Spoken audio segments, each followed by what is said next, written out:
ఓం నమ శివాయ. అరహర మహాదేవ శంభో శంకర. కార్తీక మాసము పురాణం అండి. 29వ రోజు. మనం చేయవలసిన పూజలేమిటి, తెలుసుకోవాల్సిన నియమాలేమిటి, ఈ కథ ద్వారా తెలుసుకుందామండి.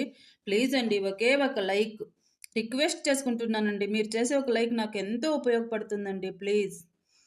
ఇక 29వ రోజు బహుళ చతుర్దశి. ఈ రోజు మాస శివరాత్రి. మృత్యుంజయ మృత్యుంజయ జపము పూజించాలి. పగలు ఉపవాసం చేయాలి. పుల్లని వస్తువులను తినకూడదు. ఈ రోజు దక్షిణ తాంబూలాలతో శక్తి కొలది బంగారము, శివలింగము, విభూది పండును దానంగా ఇవ్వాలి. ఐశ్వర్య ప్రాప్తి సిద్ధిస్తుంది. అత్రి మహాముని అగస్యుల వారితో ఈ విధంగా సుదర్శన చక్రము అంబరీషునకు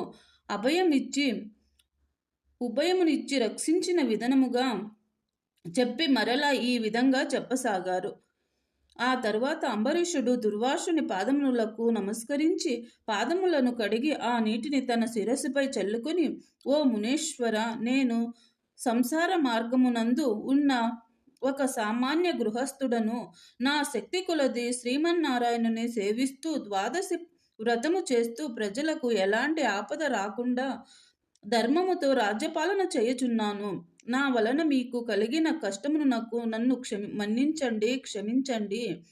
మీపై నాకు ఎంతో అనురాగము ఉందంటూ చేత తమకు ఆతిథ్యము ఇవ్వవలసినని ఆహ్వానించి తిని, కావున నా ఆతిథ్యమునను స్వీకరించి నన్ను నా వంశ పాపమునను చేయుము. మీరు ధర్మార్థ హృదయులు కనుక కోపముతో నన్ను శపించి మరల నా గృహమునకు వచ్చారు.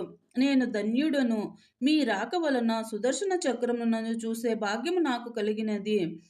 మహానుభావ, ఓ పుణ్యపురుష, నాకు మరలా మానవ జన్మ రాకుండా ఉండేటట్లు ఎప్పుడు మీ వంటి మునిశ్రేష్ఠుల యందు ఆ శ్రీమన్నారాయణ యందును మనసు గలవాడినై ఉండే విధముగా నన్ను ఆశీర్వదించుము అని ప్రార్థించి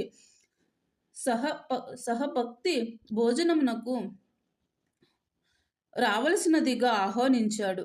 దుర్వాసనుడు ఆనందముతో అంబరీషుని ఆశీర్వదించి, రాజా, ఎవరు ఎదుటి వారి బాధలను తొలగించి ప్రాణములు కాపాడుదురో, ఎవరు శత్రువులకైనను శక్తి కొలది ఉపకారము చేయుదురో అట్టివారు తండ్రితో సమానమని ధర్మశాస్త్రములు చెబుతున్నాయి.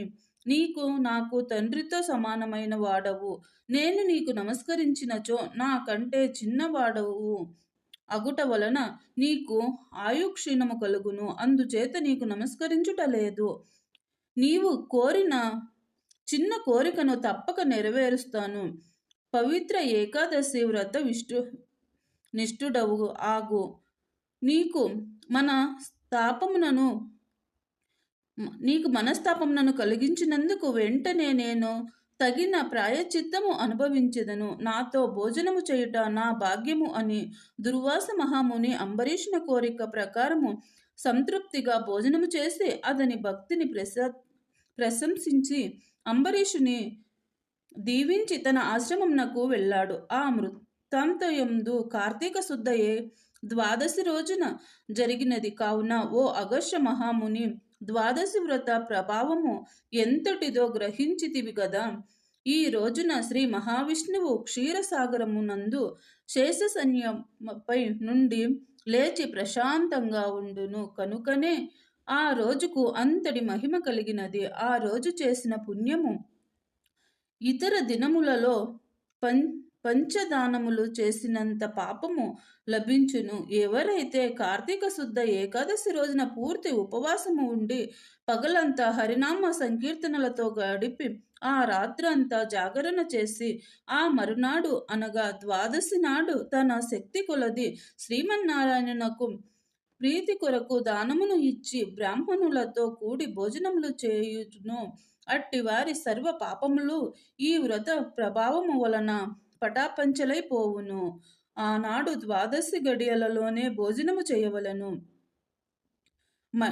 మట్టి విత్తనములు చాలా చిన్నది అయినను అదే గొప్ప వృక్షమైన విధంగా కార్తీక మాసంలో చేసిన పూజ దానాలు మరియు గొప్ప ఫలితాలను ఇస్తాయి. ఈ కార్తీక మాస వ్రతము చేసి దేవతలే కాక సమాప్త మానవ కోటి తరించినది. ఈ కథను చదివిన వారికి, విన్నవారికి తమ పాపములు నశించి సకల ఐశ్వర్యములు సిద్ధించును. సంతానవంతులై యుహభోగములను అనుభవించి సద్గతి పొందుతారు. ఆ అత్రి మహాముని అగస్త్యునకు తెలియజేశారు. స్కంద పురాణం అండి 29వ భాగం.